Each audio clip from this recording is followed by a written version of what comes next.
Anganwadi workers and helpers union, আরেকটা হলো আশা কর্মী ইউনিয়ন, আরেকটা হলো মিড ডে মিল কর্মী ইউনিয়ন।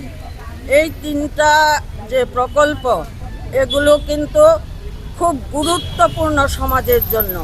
সমাজের শিক্ষা, শিশুদের পুষ্টি এবং নারীদের বিভিন্ন রকম তাদের যে অসুবিধাগুলো আছে এইগুলো দূর করতে এই সমস্ত কর্মীরা কাজ করছেন। অথচ এই সমস্ত কর্মীদের আজ পর্যন্ত সরকার কোনো নিয়মিত ঘোষণা করেনি।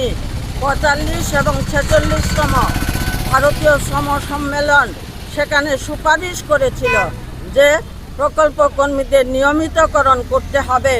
তখন ইউপিএ সরকার ছিল, ইউপিএ সরকার চলে গেল, অন্য সরকার আসলো, নিয়মিতকরণ আজ পর্যন্ত হলো না।